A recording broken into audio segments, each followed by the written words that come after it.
गेहूँ मैंने इस कट्टे में रख रखे हैं, ये आपको दिख रहा होगा बाहर गए हैं। और ये जो लाल वाले आलू है ना, इनको काट करके और इस तरीके से बॉईल किए थे।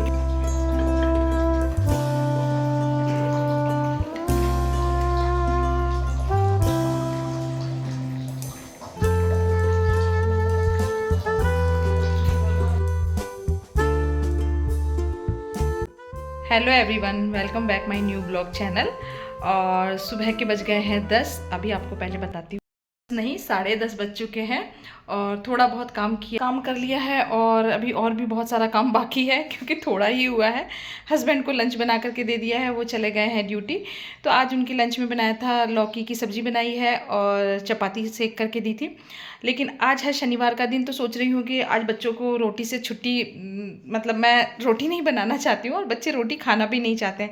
खाना तो वो खिचड़ी भी नहीं चाहते हैं क्योंकि आज शनिवार का दिन है। तो मैं कोशिश करती हूँ कि शनिवार के दिन खिचड़ी बना ली जाए ताकि हम लोग रोज़ जो मसाले खाते हैं तो उससे थोड़ी सी राहत हो जाए।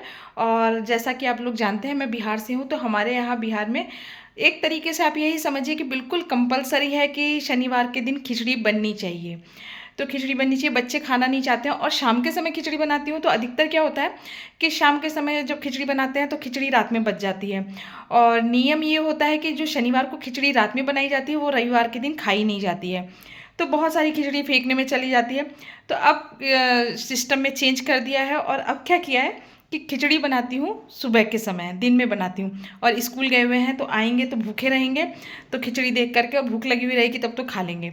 और अगर कहूँगी कि शाम को खिचड़ी खा लो तो बिल्कुल भी खाना नहीं चाहते हैं कि शाम को तो बहुत सारे ऑप्शन रहते हैं, ये खा लिया वो खा लिया। तो मैं कोशिश करती हूँ कि सप्ताह में एक दिन खिचड़ी बच्चे खाएँ, तो हेल्थ के लिए भी बहुत अच्छी होती है और पेट को भी ठंडक देती है। तो लेकिन खिचड़ी बनाने में अभी टाइम है, तो तब तक आज मुझे है ना गेहूँ भी साफ़ करने हैं। गेहूँ मैंने इस कट्टे में रख रखे हैं, ये आपको दिख रहा होगा बाहर कट्टा। तो इस कट्टे में गेहूँ रखे हुए हैं, इन गेहूँ को साफ़ करेंगे क्योंकि मैं अधिकतर क्या करती हूँ कि गेहूँ पिसा करके ही आटा काम में लेती हूँ। जैसे नहीं रहा तब बात अलग है कि रेडीमेड मार्केट से ले आए, लेकिन अधिकतर 100 में से 90% तो मैं यही कोशिश करती हूँ कि घर का पिसा हुआ ही आटा या घर के पिसे हुए मसाले ही इस्तेमाल करूँ, तो वो ज़्यादा अच्छा रहता है। क्योंकि मैं कोई जॉब वगैरह करती नहीं हूँ, मैं घर में ही रहती हूँ। तो अगर जॉब वगैरह करती तो बात अलग थी कि भाई टाइम नहीं मिलता है क्योंकि ऑफिस भी देखना है, घर भी देखना है। लेकिन अगर मैं घर में ही रहती हूँ तो मैं ये कोशिश करती हूँ कि मैं सब चीज़ें मतलब अपनी नज़र के सामने से निकले तो ज़्यादा सही है। जैसे गेहूँ मैं कोशिश करती हूँ कि खुद से पिसाया हुआ हो, मसाले ले खरीद करके पिसाए हुए हों। आप आगे ब्लॉग में देखेंगे, अभी तो गर्मी है तो इसलिए भी मैं गार्डनिंग नहीं करती हूँ। नहीं तो अगर बरसात के समय तक अगर आप मेरे से जुड़े रहेंगे तो आप देखेंगे कि मैं गार्डनिंग भी करती हूँ। तो मैं कोशिश करती हूँ कि जो चीज़ें मुझसे पॉसिबल हो सके वो काम मैं खुद से करूँ। तो चलिए, अब आपका ज़्यादा माथा बिल्कुल भी नहीं खाऊंगी क्योंकि अब मैं गेहूँ साफ़ करूँगी। तो गेहूँ साफ़ करने की तैयारी कर ली है, तो उसमें रखा हुआ है, तो उसमें से साफ़ करके और इस कट्टे के अंदर डालेंगे। ऐसे तो वो बिल्कुल साफ़ गेहूँ है क्योंकि ये थोड़े महंगे आते हैं और इसमें बिल्कुल भी इम्प्यूरिटीज़ नहीं रहती है ये एक सिर्फ। लेकिन फिर भी मुझे ऐसा लगता है इन पर मार लूँ तो ज़्यादा अच्छा रहता है क्योंकि बहुत बार क्या होता है ना कि मार्केट में इनमें दवाइयाँ डली हुई होती हैं कि इनमें कीड़े वगैरह नहीं लगे, तो इसलिए वो मार्केट वाले ही दवाइयाँ डाल देते हैं। तो अगर आप सोचेंगे कि बिल्कुल साफ़ गेहूँ है, देखने की ज़रूरत नहीं है, और अगर इसमें दवाई रही तो बहुत, फिर तो आप सोच नहीं सकते हैं इतनी गड़बड़ हो जाएगी। आप क्या, मैं खुद नहीं सोच सकती कि इतनी गड़बड़ हो जाएगी अगर इसमें मान लो अगर दवाई रही। तो जो जानवरों को मारने वाली दवाइयाँ रहती हैं, छोटे छोटे कीड़ी वगैरह को मारने के लिए दवाइयाँ रहती हैं, तो वो बहुत ख़तरनाक हो सकता है हेल्थ के लिए। तो इसलिए मैं कोशिश करती हूँ कि 10 मिनट टाइम लगेगा, लेकिन मैं एक बार खुद की आंखों के सामने से इसे साफ़ करके और पैक करके रखूँगी। बेटा स्कूल से आएगा तो वही डाल करके आएगा, मैं गेहूँ डालने नहीं जाती हूँ, या तो मेरे हस्बैंड जाते हैं क्योंकि पास में मिल है, गेहूँ पिसाई की मिल है, तेल की मिल है। तो मैं तेल भी वहीं से लेती हूँ और गेहूँ भी वहीं से मतलब पिसवाती हूँ, एक ही जगह दोनों चीज़ है। तो अभी साफ़ करके रखूँगी, शाम तक पिसवा लेंगे। आटा है अभी मेरे पास 1-2 दिन का। तो चलिए, तो अब मैं साफ़ कर लेती हूँ और आप ब्लॉग में बने रहिए। तो गेहूँ वगैरह साफ़ करके हो गई हूँ फ्री, और घर का जो बेसिक काम होता है अब उन कामों की तैयारी है क्योंकि ये काम रेगुलर ही होता है और इसे हम बेसिक काम ही कह सकते हैं। झाड़ू हो गया, पोछा हो गया, बर्तन हो गया, कपड़े धोना हो गया, कपड़े समेटना हो गया।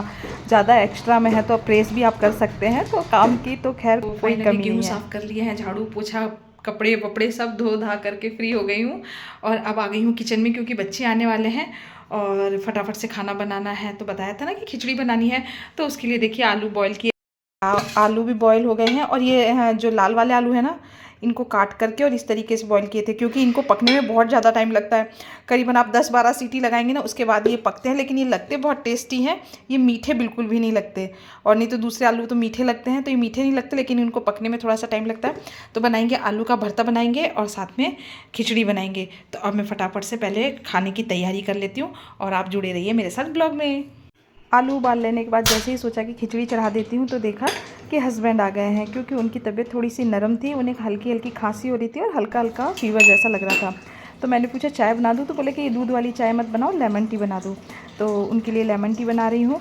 तो सबसे पहले मैंने थोड़ा सा सॉस पैन में पानी डाला है और उसके बाद मैंने क्या किया है कि एक छोटा सा टुकड़ा दालचीनी का, 3 से 4 काली मिर्च और एक छोटा टुकड़ा मैंने अदरक का ले लिया है और इसे अच्छी तरीके से कूट लिया है।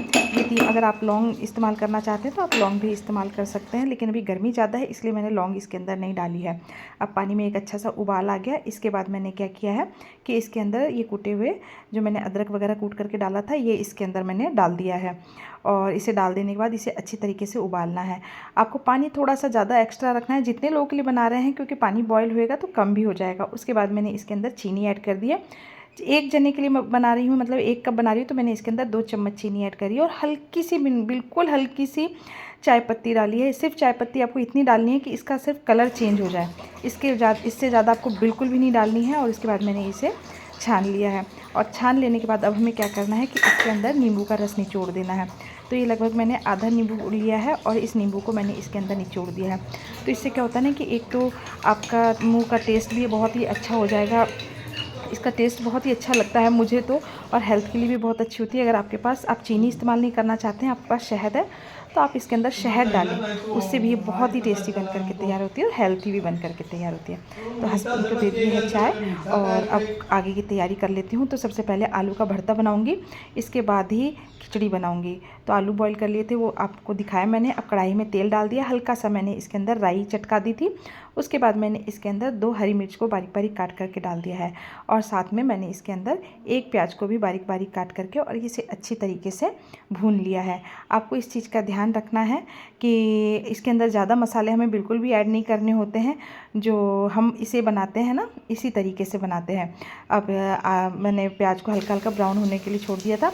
जब ये गोल्डन ब्राउन हो गया, इसके बाद मैंने इसके अंदर टेस्ट के अकॉर्डिंग नमक डाला है, हल्का सा मैंने इसके अंदर लाल मिर्च पाउडर डाला है, बिल्कुल हल्का आपको डालना है। और इसके अंदर आपको हल्दी बिल्कुल भी ऐड नहीं करनी है। बिहार में तो चोखा इसी तरीके से बनाया जाता है, आलू का भरता। आपके स्टेट में कैसे बनाया जाता है आप एक बार जरूर से कमेंट करके मुझे बताएं। और अब मैंने इसके अंदर आलू डाल दी है और इसे आलू को हमें सिर्फ ज़्यादा नहीं 2 से 3 मिनट तक अच्छी तरीके से भूनना है, ताकि इसके अंदर जो मसाला हमने डाला है ये मिक्स हो जाना चाहिए, अलग नहीं होना चाहिए। तो इस तरीके से हमारा आलू का भरता बन करके हो गया है तैयार।